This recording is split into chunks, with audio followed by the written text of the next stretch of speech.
Broadcast. Hello, everybody. Hello, and welcome to the Voiceover Network presents the Voiceover Hour. We've got a really special hour lined up for you guys today, and it's all about agents, castings, and all things Siri. I just, before we get going, I can see you're all logging in, which is great. I always like to start by knowing that you can all hear me. So if a couple of you can just type in that you can hear me, fantastic. And then I can, yes, wonderful, good. It's always a good way to start. Yeah, really, really wonderful to have you all here tonight or today. Welcome members of the Voiceover Network, and welcome if you're not a member of the Voiceover Network. Everybody is, it's really exciting to have you all here. We have lots of people from all around the world joining us, which is really exciting. So it may be morning, evening, afternoon, wherever you are. What I like to do, in fact, I'll introduce myself first and then we'll find out where you are. So I'm Rachel Naylor, for those of you that it's your first time joining us on the Voiceover Hour. I am a voiceover artist. I am editor of the Buzz magazine. I am host of the Voiceover Hour, and I'm the founder of the Voiceover Network. So yes. Now, yes, I can hear you. Everyone's saying fantastic, good stuff. I can see lots of people logging in, which is great. We have a really, really exciting hour lined up for you guys. So just before we get started and I go into a few bits and bobs, it's great to see or hear where you guys are watching from around the world, because that's one of the things I love about the Voiceover Hour, because we do a lot of events, and we started here in London, which is where I'm based, but we now have members of the Voiceover Network based all around the world. And so it's brilliant to be able to do the Voiceover Hour where we can share information and interview amazing guests. So if you want to just type in where you are watching around the world, and I will read out where you are. So what country and what city and all that kind of stuff. And I can read out where everybody is watching in from. We'll see if we have anywhere new today. So we have, still in Scotland. We have in Scotland. We have land far away, Leeds. Hello, Leeds. We've got Hampton Court, UK. Wonderful, nice Hampton Court. We've got Warwickshire. We've got not far Brighton. Hi, not far Brighton. Fantastic. Freezing Lancashire. I know, what's going on with the weather here in the UK? Summer has disappeared and we seem to have gone into autumn already. We have Rosendale in Lancashire. We've got Naples, Florida. Beautiful. I bet the weather's nice with you. We've got North London, North Carolina, USA. We've got Ben in Cheltenham, the UK. We've got hello from London, cloudy Bradford, Forest Gate, London. Keep them coming in, and welcome everybody. Great to have you all here. So before I introduce our guest, just a quick little bit about the Voiceover Network. The Voiceover Network is all about helping, supporting and strengthening the voiceover industry. That drives absolutely everything we do. I'm an actor and I'm a voiceover artist at heart, and that's where it all started. And basically, I wanted to create a safe place for working voiceover professionals to come together to help and support each other. And that's basically what we've built. The Voiceover Network's been going for 4.5 years now. And we provide, it's an amazing community, but we provide events, training, the Buzz magazine, which is the only magazine in the world dedicated to the voiceover industry. Very proud of that. We have the Voiceover Hour, of course. We have online resources. We have discounts on our partners' products and services. You get one-to-one with a sound engineer. There's an amazing Facebook group, which is actually the nicest, best Facebook group ever. There we go. So we're working to strengthen the industry, to bring everyone together. And as I said, we started in London, and we now have members based all around the world, from America, South America, Australia, New Zealand, Africa, Canada, Mexico. Yeah, so it's very, very exciting. And there's lots of exciting things to come. Tonight on the webinar, it is live. I know some of you will be watching the recording. It's free to watch these live. Anybody can watch them live. The recordings are actually only available to members of the Voiceover Network. So when you become a member, if you're not already, you get access to all the past recordings. And there's tons in there. But please do ask questions as we go along tonight. There's a chat box, so do ask the questions. I know lots of you are going to have loads of questions, and we'll try and get through all of them.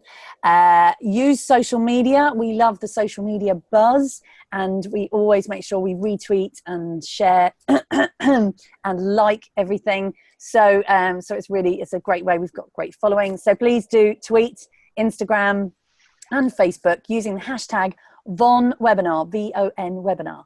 So, and our Twitter is @NetworkVO, and our Instagram, because it's all about Insta, isn't it, is _voiceover_network.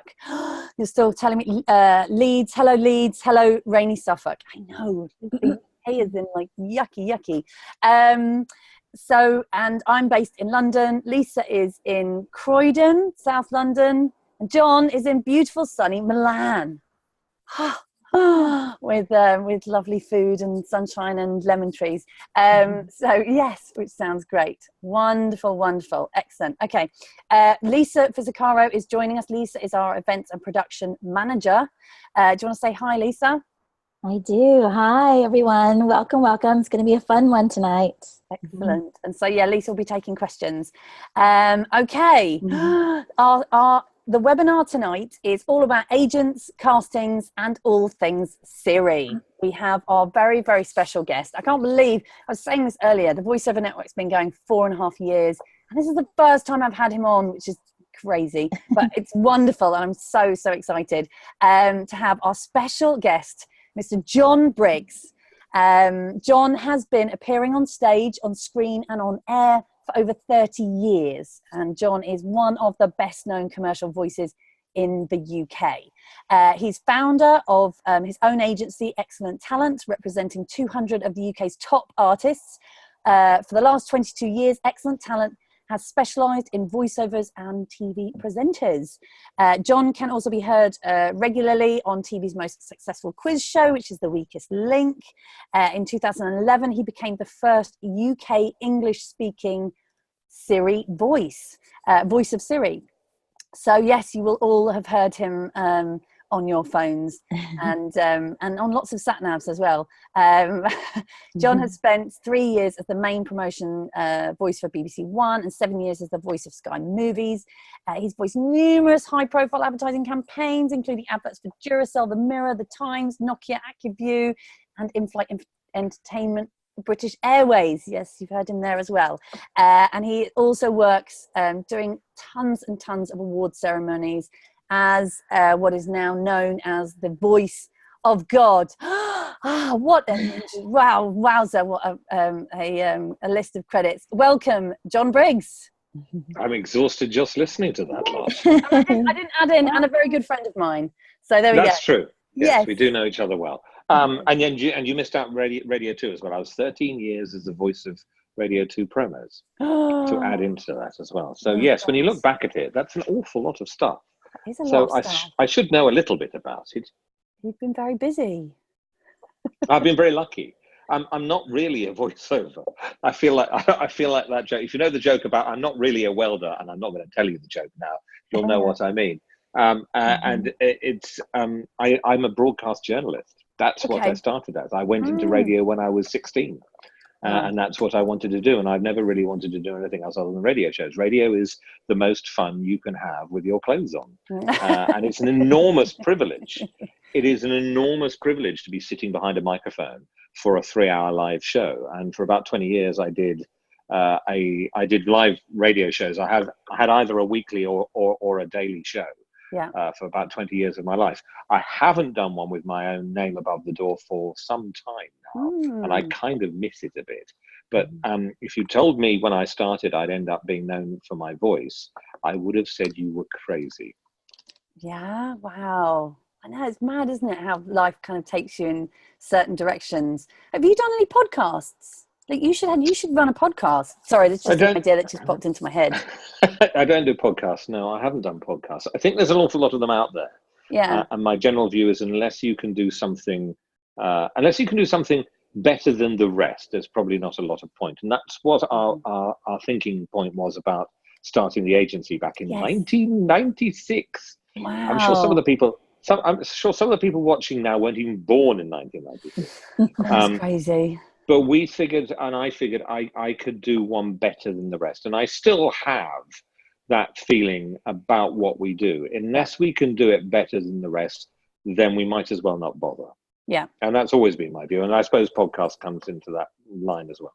Yeah, fantastic. Wonderful. And so, so you got into voiceovers through the kind of radio side of things, which is always really interesting because I think generally in voiceovers, you either come in through radio or you come in through the acting. So it's kind of... Yes. When I started, I mean, the first thing I did, I was T-boy made good. At age 16, I went and badgered the local radio station, we only had BBC in those days. We didn't have commercial radio in the area that I grew up in.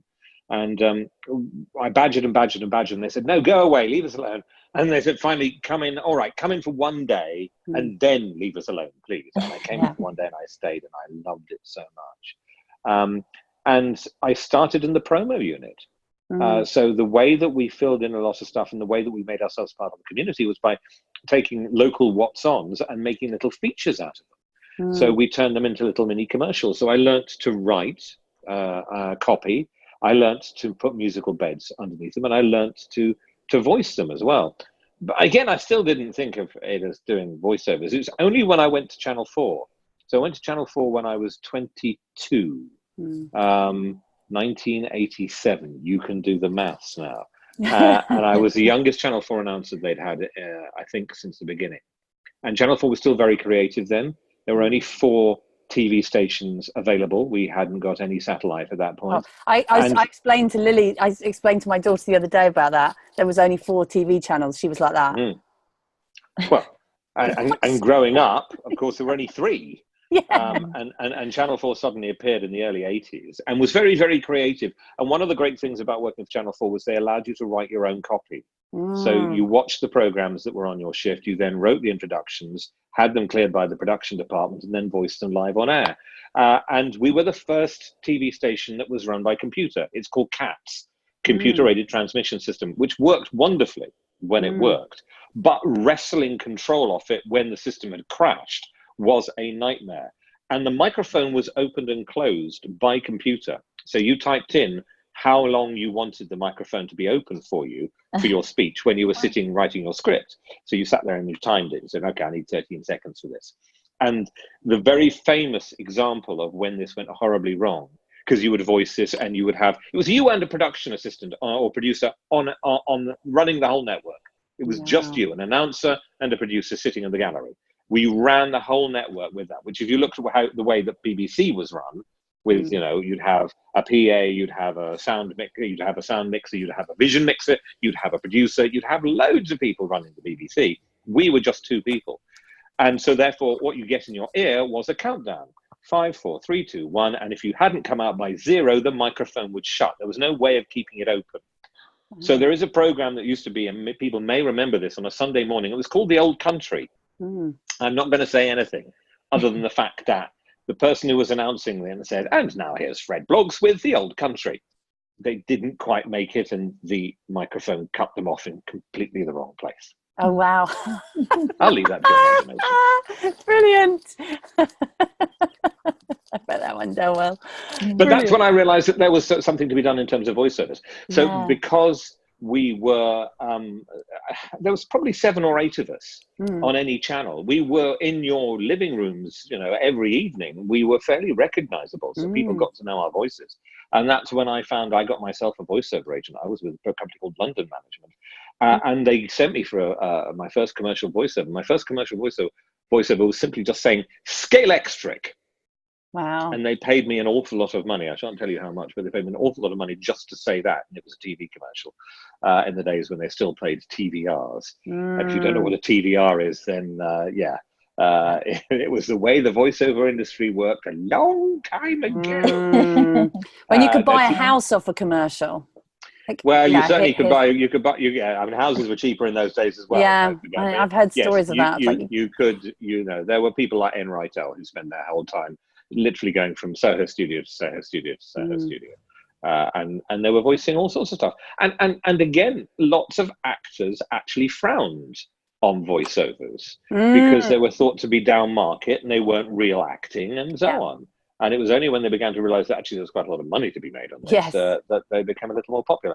So I got myself an agent. I got the first commercial, and that was it. And that's when I realized I was able to make some money and do it. But I still, at heart, if you ask me what I do, I'm a broadcast journalist. That's what I would have.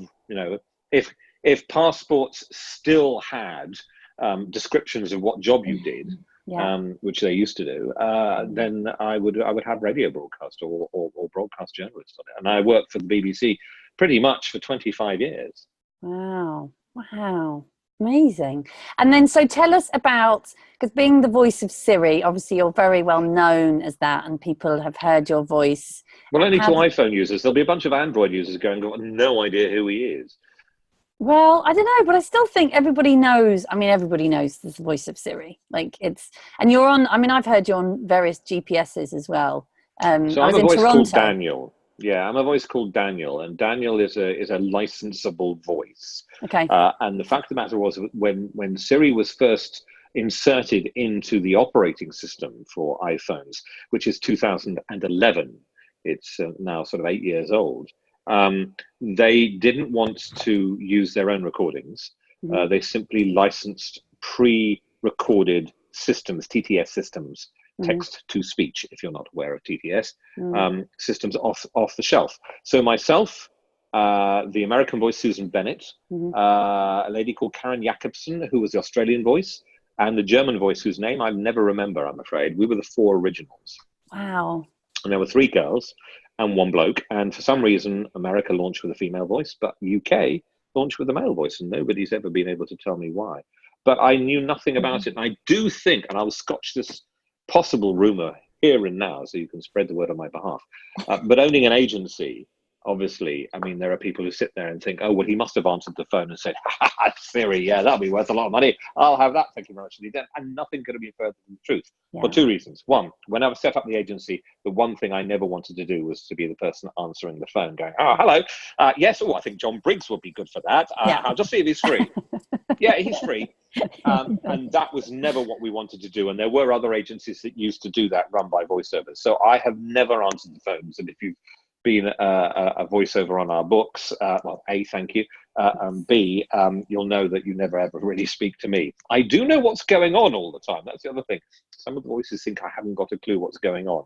And they'll come up to me and say, you probably don't know, but yes, I do, because I'm in touch with the girls who are answering and running the systems for us, for the lovely Natalie and the lovely Carla, who are there. And we have meetings every week. So I have a pretty good idea. And I've also, the other thing that surprises people, if I've been in the industry this long, I've actually got quite a few contacts. So I actually got a pretty good idea of what's going on. Oh, somebody just said they're really lovely. We think they're really lovely too. So thank you. I didn't see who that was. But Alan Shires. Alan, yes. Thank you, Alan. We appreciate that. And we do work hard at it. It is important to be so. I mean, again, we come back to, I don't want to run an agency that's not as good as anybody else's. It's got to be the best, and we work hard on that. But the Siri was a complete oddity. Came out of the blue, and I had no idea, and I didn't really have any idea about what impact it would have on my voiceover career, or indeed my career as a whole. It was just one of these things. But people say, do you like the fact that you are? And I go, yeah, I'm chuffed to bits. But I'm chuffed to bits for reasons that may not be obviously apparent. And that is because, not often, but occasionally I get really lovely emails from people who do not have the same levels of sight that you and I have. Yeah. And for them, access to the internet is a bit of a problem. Particularly if they have no sight at all, because mankind's main form of interaction between technology and ourselves is still visual. It's changing. It is changing. And I've recently started doing a lot of stuff with people who are producing AI assistant voices and making equipment work simply by talking to it. So I'm now lecturing on that, and I'm now giving, courses on that. In fact, I've got to go and do a couple of speeches for various cruise lines on precisely that process, because it's changing. And I say to people, look, take a picture of your keyboard and your mouse and put it in a file, show your grandchildren, because in 10 years' time, the keyboard will be, secondary. And the mouse will have disappeared altogether. It'll all be gesture and everything else. And they'll say, oh, what did you have? You had a mouse on your desk? What did you feed it? Cheese, Granddad. Yeah. There's this idea of how we interact with technology is changing dramatically. And it will be voice-driven. It will be emotion-driven. It'll be facial expression-driven and so on. So all of these things are changing. And so I'm very, very proud of the fact that I was one of the first. Yeah. I'm very proud of the fact that my voice enables people to find their way around the interface of technology by guiding them around where their cursor is on the screen. And I'm the voice of a lot of our RNIB software. And if this enfranchises far more people than it might otherwise do so, this allows everyone to use technology, the World Wide Web and the highway of super fast broadband and so on, much more effectively than they would otherwise be able to, then that's the bit that chuffs me most, as it were. And if you want to put an epitaph on the gravestone, that's the bit I would want, that, people were able to use my voice to find their way around things that you and I take for granted. Yeah, nice. And also find their way around, the planet, because you're on GPSs and stuff as well. So I tell all my friends where to go regularly. I know. I do remember a trip in Toronto and telling the Uber driver that, that voice, it was always funny. But anyway, which is fantastic. And you also do a lot of voice of God. I do, yes. Yes, there's this strange disembodied voice at the back of the hall saying, and the nominations are. Yes. Yeah, I do actually, because it's live, and live is what I do. Live is what I spent 25 years doing. And I think, live is a really interesting thing to do, to be able to sight read and do it live. And it's interesting because people come to us and go, oh, can I be on our Voice of God books? And we are the only agency with a section which is specifically Voice of God. And we go, well, yeah, what have you done? And having done pre-recorded Voice of God, I'm afraid isn't enough, because you have to be able to understand audiences. You have to be able to hear how to cajole the audience and maneuver them to where you need them to be. So Voice of God is more than just being a voice or being a voice-over. It is actually quite a skill in understanding the process of how these things are working and how the audience is interacting with the presenter on stage. And a lot of the time, for the presenter on stage, if they're managing a really big live event, perhaps haven't done enough rehearsal, you are the guide. You are the person that hauls them out the hole. And I've done that on a fair few occasions when the presenter on stage doesn't know what's coming next, or hasn't been briefed, or hasn't had the right information in front of them. And you have to, redirect them. And I've done that for some fairly big names, Lord Coe being one. Oh, yeah? I've done the Asian Awards on numerous occasions. Lord Coe did the first couple of them, and there were a couple of occasions when he wasn't sure what's going next, and I did have to say, I think you'll find it's your turn, Lord Coe. So, yeah, you get things like that. And I love Voice of God, and partly because, we all know voiceover is a very lonely career in some instances. We're working in a vacuum. Even if you're voicing something with other people, they're going to record your bit largely on your own. And, that little skip of the heart you get when you turn up in a studio and find, oh, there's other voiceovers that you're going to do stuff with. I was once the sidekick for Russell Brand when he was recording Trolls. Oh, wow. And he was recording the voice for one of his. I remember you telling me this. Trolls. Oh, yes, because I remember you telling me this, because Trolls, the movie Trolls, I love that movie. Brilliant movie. So when he's recording his bits, he has to have the other bits read in. Yeah. And so I was reading in the extra bits against him, and it was hilarious. And it was, it was great fun watching him work and listening to the Disney producers at the other end, sitting there at the other end of the line in Hollywood. It's rare you get that experience to bounce off others. Yeah. So the thing I enjoy is working, and I work with some amazing producers and fabulous production teams who are all so professional. And I'm very lucky to do that. So Voice of God is really nice because you have other people there as well. Yeah, nice, excellent. And in terms of Excellent Talent, which is an excellent agency, I will say, brilliant. And yes, Natalie and Carla, I know you guys are watching, so super. So I know that people are going to be watching this who are there are various levels. I know that some of you guys are very experienced, and some of you have very sort of early days of your career. So what is it that makes, in your opinion, as a with your agent hat on, because I know you have lots of different hats like me. Yes, I'll just take off mine and put on the edges. Agent hat. And so what is it that makes a great voiceover talent, and what is it that you guys are looking for when you're looking to take on a new voice? When we're taking on a new voice, I mean, you know, we're blessed with 200 or so really amazingly talented people on our books, and yeah, I mean, you know, they are amazingly talented. We don't just take them on for their voice; we take them on for the fact that they're good people to work with.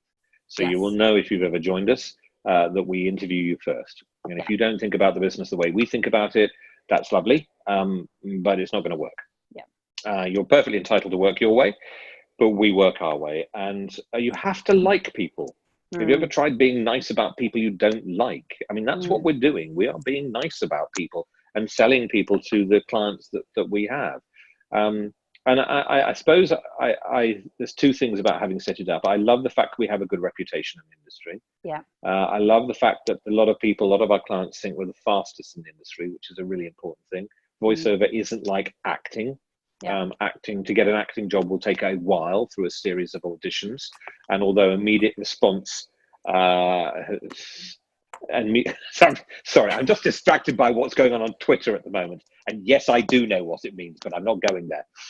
If you've seen the Twitter feed, there are various comments being made about what I said about the most fun you can have with your clothes on. Anyway, no. Yeah, see, that's the Twitterati for you. They're just rude. Anyway. You know, we really need to work with people who we like and who we get on with. The creation of the agency was done back in the days before the internet. So we set it up when there were still people couriering around cassette tapes from place to place. You know, so you literally go, well, what do you want? Okay, and we take 10 cassettes of the various people with their demos on, give them to clueless couriers, and they then be couriered around to whichever ad agency it was. So, I mean, it was not something that was, sustainable. So we said, look, it's a 24-hour industry pretty much. You need to be able to cast, at 7 o'clock on a Sunday evening, perhaps.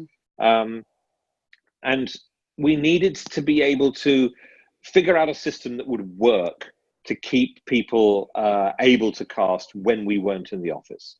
And so we invented a thing called the megaphone, and that was a touch-tone telephone system whereby we had little voiceover reels which were in little mailboxes, and you just had to press one for female and one for male, and then one whatever age group you might want. And it wouldn't have worked for 200 artists, but at that time we only had 20. So that's how we began, and getting people to, we had a phone number which was 07001 voice. And in the UK, people don't understand how do you dial a word? Well, if you look at the numbers on your telephone, there are letters next to them. So we were ahead of our time and pushing, lots of boundaries that people weren't really ready to have pushed. And it was only when somebody wrote to me. It was a former sound engineer, colleague of mine who I'd done a lot of recording with down in the just sort of south of London, and a lovely man called Graham Potter. And he said, look, I think I'm going into web design. And he said, look, here's my proposal. Here's 2 pages of A4, what I do. And I said, do you know what? That's really interesting. Thank you very much indeed.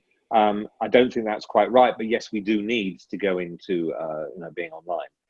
And that's how we began to set up. And that's where we, again, pushed all the boundaries. First agency to have streaming reels, first agency to have an electronic casting couch, I hasten to add, whereby you could go in and put in the details of what you want, and up came the selection of voices. First agency to have sound bites, which is 25-second reels, not 1 minute 30, although we have the 1 minute 30s there as well. First agency to do an awful lot of things that other people have then latched onto. Yeah. So, your competitive advantage changes and disappears quite quickly. But you asked me a question which I completely failed to answer about how to get on the books. Yeah. Fantastic. Like, it's just great to hear all of that. But yes, it was kind of, it was what is it that makes it, what is it that you guys are looking for when you take on voices? So the 200 voices we have are all very capable, and they occupy certainly a large number of the holes that are required by an agency to allow us to fulfill castings. That's the first point to make. So, it is harder to get on our books now than it was 20 years ago. So A, they have to be really nice. B, they have to be talented. B, I have to see a commercial advantage there. Yeah. I have to have an ability to see that somebody is commercially viable. Yeah. So my background is I've done a lot of news reading for the BBC. I read news for every radio network apart from Radio 3. And so I've got colleagues who are newsreaders, and some of them are now coming to the end of their newsreading careers and coming to me and saying, look, I've read news for the last 20 odd years. What about doing voiceovers? And I go, you're great. You're probably a really good narrator, but I'm not sure you've got the commercial flexibility in your voice that will allow us to put you in front of clients. And you do need to be commercially flexible. Unless you have a unique sound that nobody else has, then you're going to need a variety of pace, style, hard to soft, soft to slow, fast to slow. You're going to need to have an envelope that's got a bit more room in it than most standard broadcasters. So we look for people who get it. The people who write to me and go, out of the vast cornucopia of fabulous voiceover work that you have, would you hand me out a little? Generally get put in the bin, I'm afraid, because you haven't got a clue how the industry works. I'm a business. I have to be commercially viable myself, otherwise we don't last. And I can't running a voiceover agency is not a license to print money. I will tell you that right now. Yeah. We have on occasions struggled. We have had on occasions where I have had to personally prop up the business to make sure it continued. Not vastly, but I have. And if you run a limited company, you know that you cannot run at a loss. It is not allowable. So, there are things we've had to do to make sure we survive, because it's not easy. On the other hand, we have been around for 24 years, so we are doing something right. And if you come to me and you say, look, I'm working here and I'm doing this, and I think this is probably where you could help me, but I can also improve your bottom line, then I go, great, let's meet. Because you get that I'm a business, and you get that I need to make money to be able to help everybody else who's on our books. So it's simple business sense. Yeah. And if you're a voiceover, you've got to remember you're running a business. And I'm sure most of the people who are listening to us right now get that. If they didn't when they started, they do now, because they've had to understand the process of running a sole trader business and all the impact that brings with it. And it's complicated, it's tedious, it's full of pitfalls and holes and complicated forms and HMRC and VAT and all these other crappy little things that you have to do. But you've got to realize as well that I'm a business, and I'm not a business that's sitting there rolling in money. Thank you very much indeed. I'm a business that looks to break even, make a bit of money if we can, and whatever we do make tends to be plowed back into the business to allow us to expand things and do other things with our website or whatever, add little extras. I mean, one of the things that we do that no other agency does at all, as far as I'm aware, is that we send text messages to our voices whenever they're cast. And the reason for that is because it occurred to me that most of the time as a voice, you only really hear from the agent when you book a job. You don't know that we've put you up for a job necessarily. You may get an availability check, of course, but most of the time when we're casting stuff, people are coming to us saying, well, we need this, this, and this. And I go, okay, fine. Well, the girls do, I don't, the ladies do. They put forward the artists for the suggestion. But if we tell you you've just been cast, then you know that we are putting you up for stuff. You know that we are involved with your career and we are thinking about you. And that's really important, because if the only time you hear is, when you didn't book a voice or didn't book a job, but the only time you hear is when you do get a job, then you might not hear from us as frequently as you might like to. And the comment that I heard so often from voiceovers was, well, my agent doesn't do anything. I never hear from them. So we figured out that actually the text system was a really useful one for us, so that you know that we are busily working on your behalf and doing stuff. We are part of your armory. Yeah. We are part of what you already have. We are an enabler, not a gatekeeper. We don't stop things happening. And we had, very interestingly, a recent conference, we had an agents panel discussion, and one of the things that I turned around, and actually a couple of the American agents weren't wildly keen on this. I said, I will never turn down a fee. I will advise an artist why it's not a very good fee to accept, but it is not down to us to turn around and tell someone not to accept a fee. Yeah. We can tell you that it's not a good thing to do in terms of, you know, it's really worth an awful lot more than this, and it does demean the industry if you accept low fees. And we will never undercut as a system of getting jobs as opposed to somebody else. I never, ever want to offer a price that might be cheaper than somebody else just to get the job, because that's not our basis either. This is an industry that struggles to uphold the fees. But I will always offer it to the artist with an explanation of how they might choose to do this, whether they should or should not work for that fee. And then it is their choice. So as I say, we're not a gatekeeper, we're an enabler, and we always strive for that. I think those things are really important, to be part of the armory of the team that a voiceover represents. We are representing your career. And that's another interesting point, and I'll stand on a little soapbox here if I may. Go for it. And that is, you know, when the online agencies came in, I did question whether we still had a place as an agency. So like the, you know, was the there still room for real sites. people answering the phones and talking to people and casting and so on, as we do on a daily basis?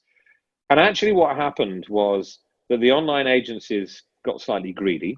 Very. And we know, and we've heard of the way that they've kept more money for themselves rather than, you know, offering it the full fee to the voice. You know, when two jobs have turned up on two different sites and one is offering more than the other one, you know that something odd is going on. And it seemed to me that here was a really good instance of the fact that you entrust your career to us.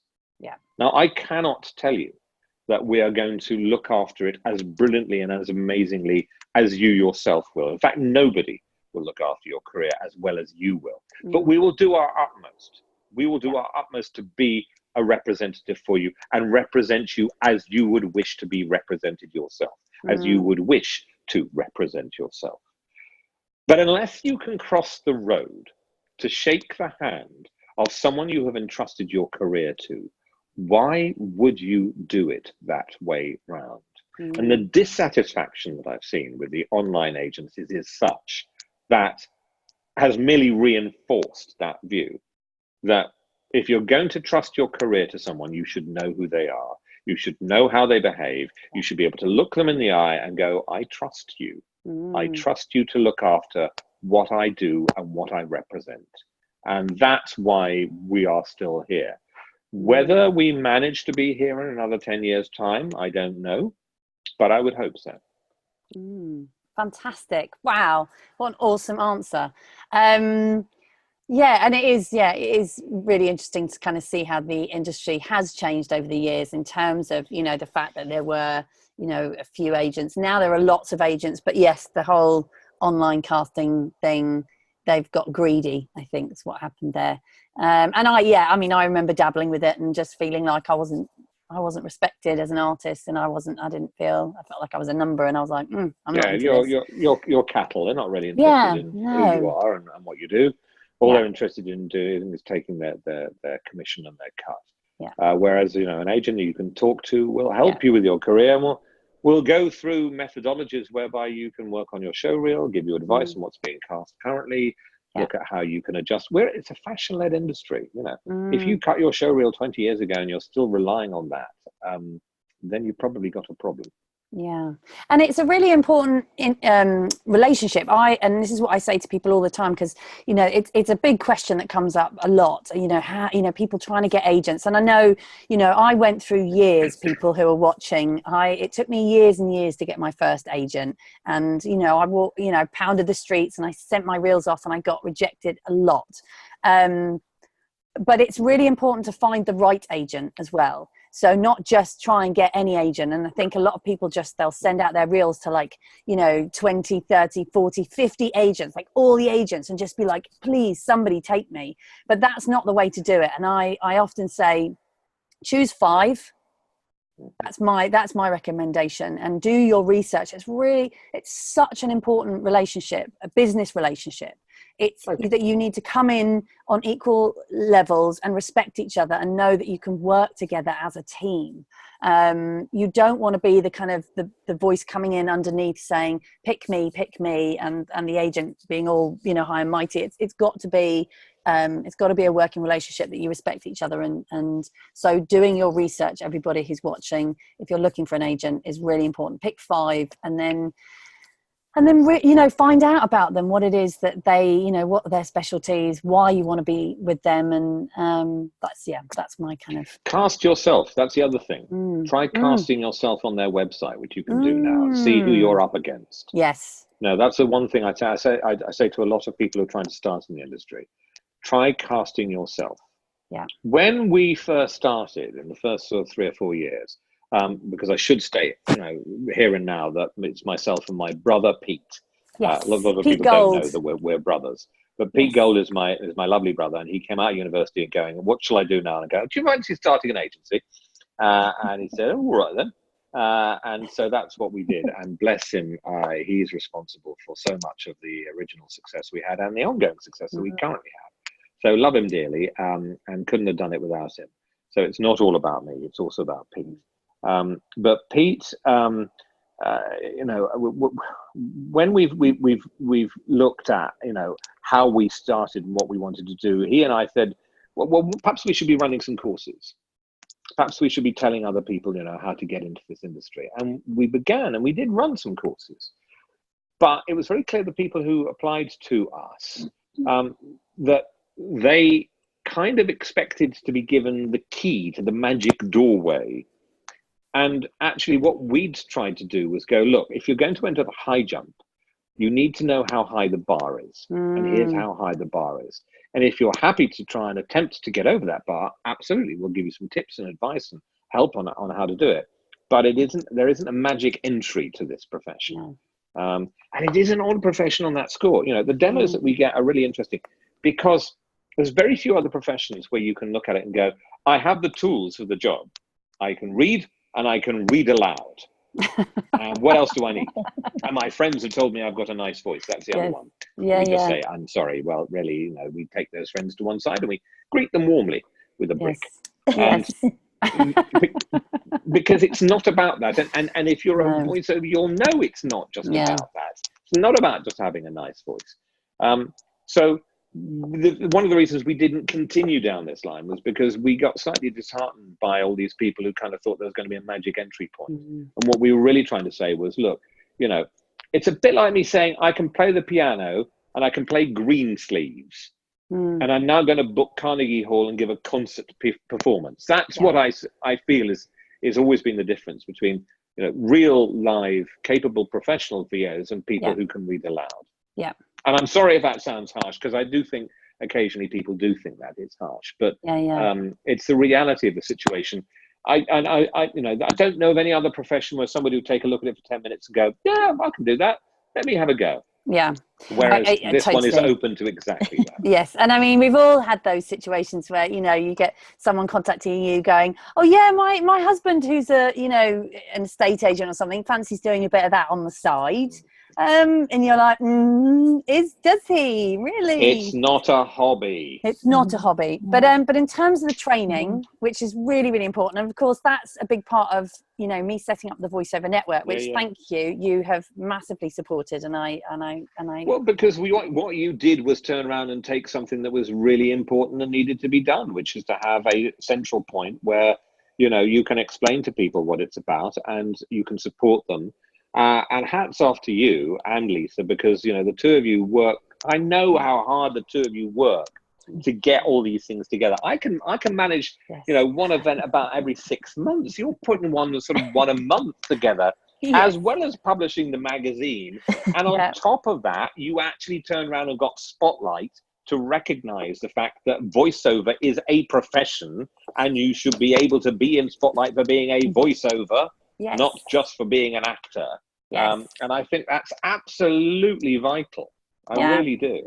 Oh, thank you. It's it's been a roller coaster ride over the last 4.5 years, but it's very exciting, and we love what we do at the Voiceover Network. So I think it's the love and the passion that kind of drives everything. And we do have a laugh, Lisa, don't we? Especially when we're working on our special edition of the Buzz magazine. Oh, Listen, I mean, but the proof is in the pudding, as they say. Because if you were doing stuff that people were not interested in, was not helping people, and was not bringing them all together to teach them how to do what they do even better than they do, or introduce them to this profession, then you wouldn't have the numbers of people joining you and on events like this and so on.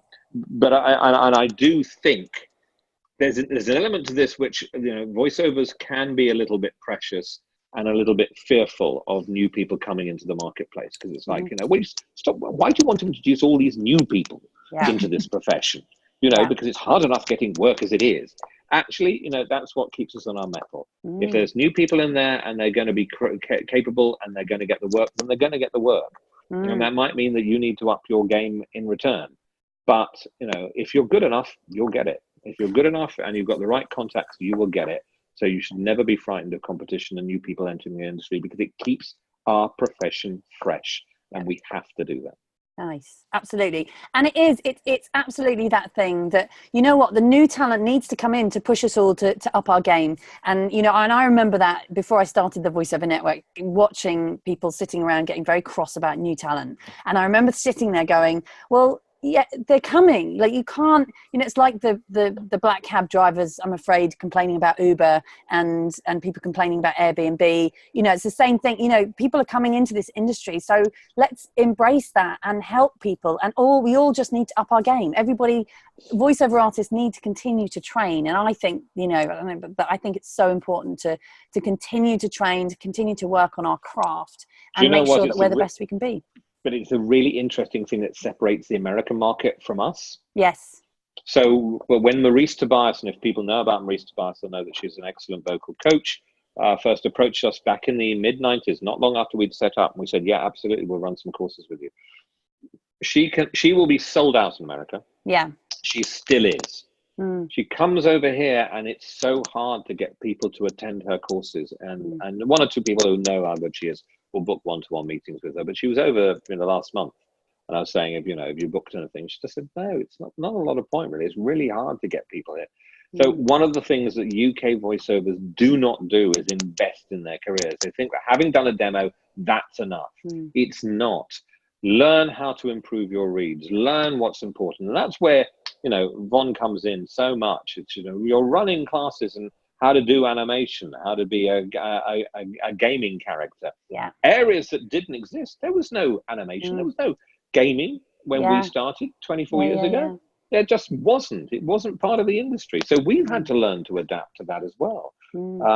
So, take time to invest in your career. If you're really serious about it, it's worthwhile doing this. And it's tax deductible, ladies and gentlemen. Yes, absolutely. So yes, everything you spend, it's all CPD, continuous professional development, which is important. Right. And networking. How important is networking? I'm a terrible networker. No, you're not. I am useless at it. No, you're not. I sometimes do look at I know I can't do small talk. I really can't. I'm terrible. And I sometimes look at my career and go, if only you'd been able to kind of, chit chat to people and network and go, oh, yes, we must work together. Yes. And my LinkedIn has, 1,000 contacts on it, but, and I try with my LinkedIn as well to make sure that they are people that I've either worked with, met, or who have, sat in an audience listening to me doing various bits and pieces. But I know I'm terrible. Networking's vital. I mean, you're brilliant at it, and I take my hat off to you, but I can't do it to save my life. I'm terrible. I wish I could. You'll have to teach me sometime. We'll have a chat about that. We'll talk about that over lunch. So Lisa, have we got some questions? I'm sure we have. Yes, we do. What questions have we got? So let's start off with this one, Jon. This comes from Chris Tunesi. He's fairly new. What advice would you give to someone like me who really wants to get started in the industry but lacks proven experience? I've completed short courses and really love the energy of being in the studio and recording. I am not a trained actor, however, so I fear agents would be deterred by this. I don't think agents will be deterred by you not being a trained actor. What they're most important, what they want to know is that you have the flexibility and understanding of what the profession requires. You know, there are two elements to a voiceover. One's emotional, one's technical. Actors tend to be very good at the emotional, perhaps less good at the technical. Broadcasters and singers tend to be pretty good at the technical, perhaps less good at the emotional. And it is understanding that those are the two professional requirements that will get you a long way. The first thing I'd say is, one, find out what's unique about what you do.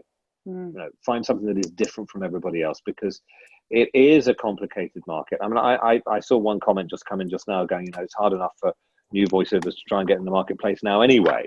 And yes, it is. Had you had the option starting 20 years ago, that's what I would have suggested you do, but of course you don't. The profession is much fuller. There are far more, thousands more VOs now than there were when I started back in the mid-80s.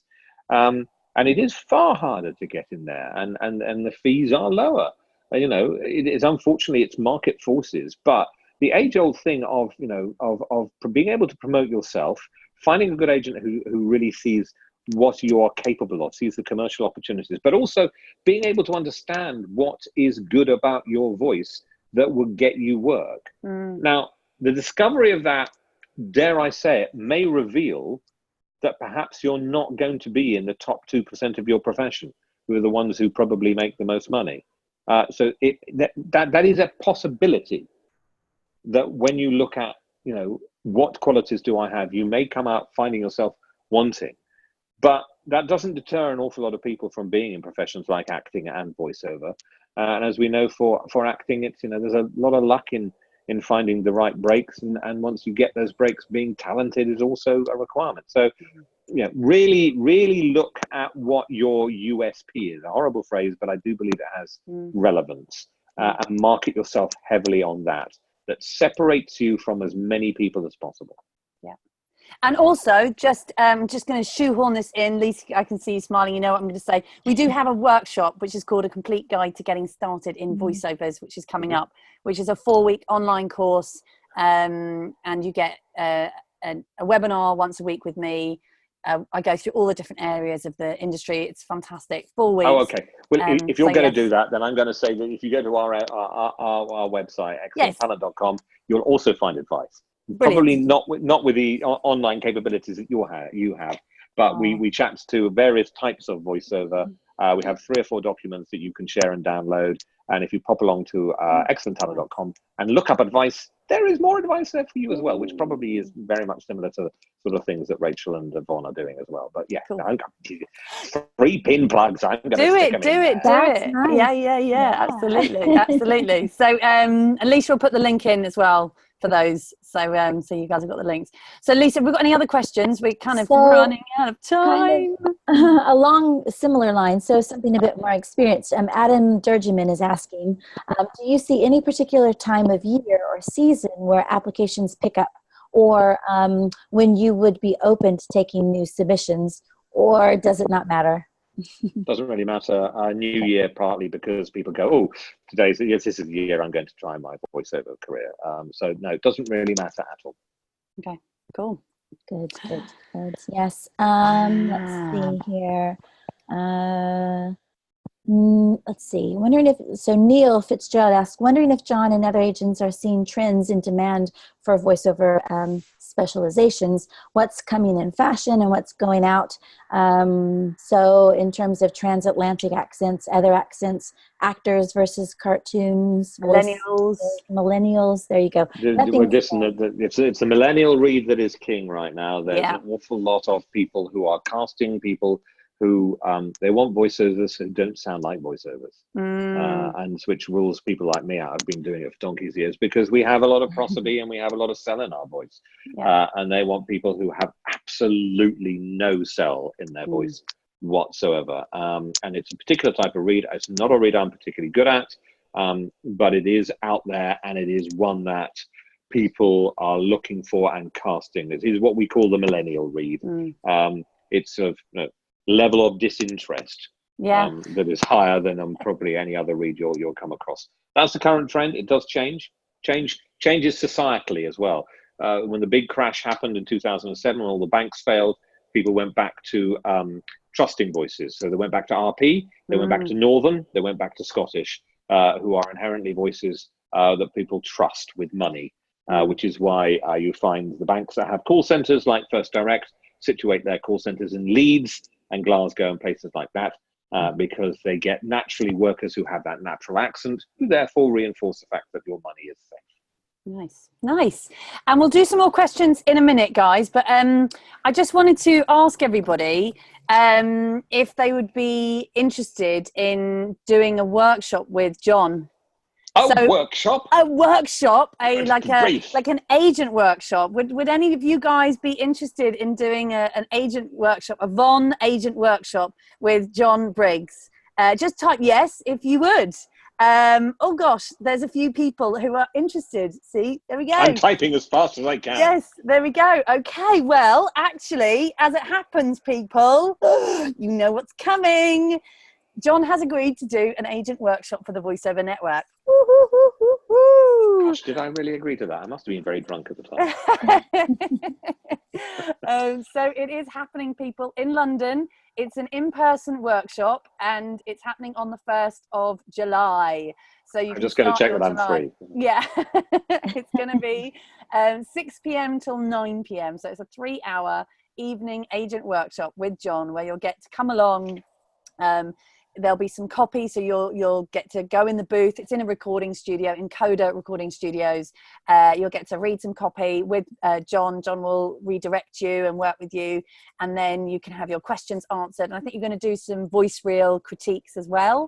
Yeah, I mean, one of the things that we've done previously, which we did at Above and Beyond. Yes. Is we did critiques of show reels, because it is always difficult, and your demo is what sells you to the agent.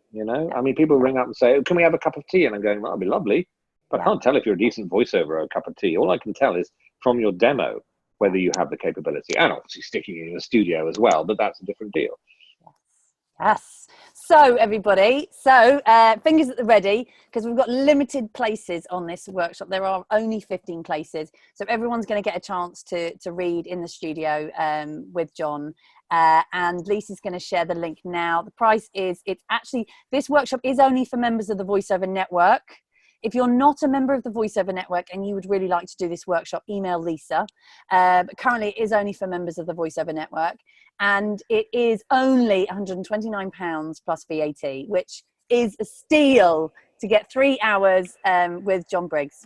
And it is in central London, isn't it? It is in central London. It's at Coda Studios, which is beautiful studios that we've used before. So Lisa's going to put the link in now so you can book. As I said, there are only 15 places. The last time we did an agent workshop, which was in February, it sold out, I think it sold out within a couple of hours.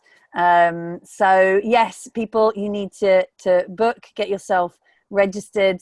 And you can just bring yourselves, you can get your voice reel listened to, and it'll be a fun evening on the 1st of July. Looking forward to it already. Yeah, thank you so much for doing that, because I think it's going to be a lot of fun. It's good fun. Yes. Have we got I should state, that agents are not sitting there going, "Please don't send us demos. Please don't send us demos." Actually, there's nothing nicer than discovering somebody new. Yeah. But the opportunities are smaller than they were before, of course, because we already have a fabulous bunch of artists on our books. And it's hard enough competing on the London circuit anyway, without having to compete with people on your own agent's books who sound similar to you. Yeah, definitely. So, and then just before we wrap up, Lisa, have we got any more kind of dying last minute, urgent questions? So I think this one kind of comes up from time to time. It comes from James Gillis about location, about, being able to have access to London and getting in town on a timely fashion. And he just talks about about, he too did broadcast daily for BBC over 22 years. He says, I'm now paying my mortgage from voiceover work, but I don't live in London. Yet I keep being told that automatic rules me out from getting a London agent. If I have a call at 5 in the afternoon, I can be in Soho by 9 in the morning. Why is response time that no for a London agent? Well, it isn't for us. I'll state that right here and now. And we have artists who are located all over the place, all over the UK. You have a caveat that, if you're going to have to catch a train before 7 o'clock in the morning from deepest Cheshire or, darkest Yorkshire, then what is going to happen is that you're going to pay more for your transport, which we can't get back. So it eats into your studio fee. If you are prepared to take that on, we're perfectly prepared to represent you. So it is not. Oh, hang on. Somebody's just calling me at the same time. Oh. I can decline that. Sorry. Beg your pardon. Sorry, interrupted in the midst of doing everything. I did think that was going to happen, and it's the first time it did. So yeah, we don't frown upon it at all, but you have to look at the impact on your own bank balance. If actually you've got a session fee that might only be 175, hopefully it will be 250 and above, which is what it should be. But sometimes that's what happens, particularly if you're doing promos. Promos do not pay as well as standard corporates or indeed advertisements. Advertising agencies will pay. So no. We don't reject people out of location, but you may well have to look at the accounting in terms of feasibility for you to be able to make it work. Wonderful. Excellent. I can see lots of you guys are getting yourselves booked. Wow. The tickets are going. So if you want one, you have to be quick because they're like gold dust. This is the first time Jon has been a speaker at our events. You've been a speaker at Above and Beyond. You were a speaker at the first year of Above and Beyond, because I remember that was 2015, and I had just had a baby. So bless Scarlett, who was 5 weeks old. She was there, and I remember it's so funny because I had her, like, people were arriving and they were like, "Oh my God, you've brought your baby." And I was like, well, yeah, of course. I mean, I've just had a baby, but yeah. It's hilarious, wasn't it? Slightly bonkers, but there we go. I remember it well. And look where Scarlett is now. I know, little one. So, but yeah, so you were a speaker at Above and Beyond that year, and you did, when we did it at 2 years ago. 2 years ago at Camden. So, Yes, I remember that too. And we've been talking about getting you doing a workshop for ages. So that's very, very, very exciting. 1st of July, people. And if you for can't get some to reason London, sorry. they don't go, we will open it up tomorrow to members. Yes. Correct? Yes. So Yeah. So you guys, watching these live, and I did put that in the Facebook group, we did put that in the email, and you guys know, right, when you watch the Voiceover Hour live, we always have special stuff. So it is always important. And if you're watching this on record and we've sold out, I'm sorry, but we'll have a waiting list. And, but yes, it's right, there we go. 5 minutes past, we always go slightly over. Thank you, everybody, for joining us on today's The Voiceover Hour, Agents, Castings, and all things Siri. It has been amazing. The hour has just flown by. Jon, it's been awesome. Thank you so much. My pleasure, and thank you to everyone who took the time out of their day to stop and listen. I have to say, and I often say this, that your time and your attention are the two most valuable things you can ever give anyone. So thank you for donating it for the last hour. Oh, that's wonderful. Excellent. And thank you very much, Lisa. Oh, thanks, Jon. Thank you so much, Rachel. It's been so much fun. It has. It's been, there's so much more I want to talk to you about, Jon. So we're going to have to get you back on another Voiceover Hour. We'll do another one. We'll talk about all the other stuff we haven't talked about. I know. There's so much to talk about, but it's been wonderful. It's been really, really fun. Everybody, can you please also get on Twitter and get tweeting about this webinar, Von Webinar. So # Von Webinar, and you're at Voice of Siri, is that right? At Voice of Siri, if you want to find me, yes. People do occasionally send me Facebook. My Facebook is family and friends only, I'm afraid. But you can find me on at Voice of Siri on Twitter and at Voice of Siri UK on Instagram. I'm there as well. Good old Instagram. Oh, and stuff, and we'll retweet and share and all of that. And I know tickets are going very, very quickly for the agent workshop. So I really, please do, if you want a ticket, you need to get booking like ASAP, get your finger and just book. But it's going to be a lot of fun, and all of you who are booking, we'll see you there. Right. Well, thank you wherever you are in the world for joining us for the Voiceover Hour. We've got another special Voiceover Hour coming for you next week, where I will be coming to you live from Bogota, Colombia. Yes, I know. Things you How never crazy is that? expected Rachel Naylor to say. I know, it's so funny. I've never been to South America, so I'm very, very excited to be coming from Bogota, Colombia, and next Friday. It's next Friday, yes. So it's not going to be next Wednesday, because I will be this time next Wednesday. I'll be on an aeroplane. So Shrink wrap your luggage. Wrap your luggage, dear. oh yes, yeah, interesting. But yes, next Friday. So we'll send everybody the details for the Voiceover Hour next week, but we're going to have lots of different guests from Colombia. We'll have Dave Fenoy and Joan Baker and Rudy Gaskins as well, and some amazing people. So wonderful. And just to finish off, thank you so much, Jon. It has been an absolute pleasure having you on the Voiceover Hour. Yay. Thank you. Excellent. All right, everybody, take care. Have a lovely rest of your day, evening, and see you next week. Thank you. Bye. Bye.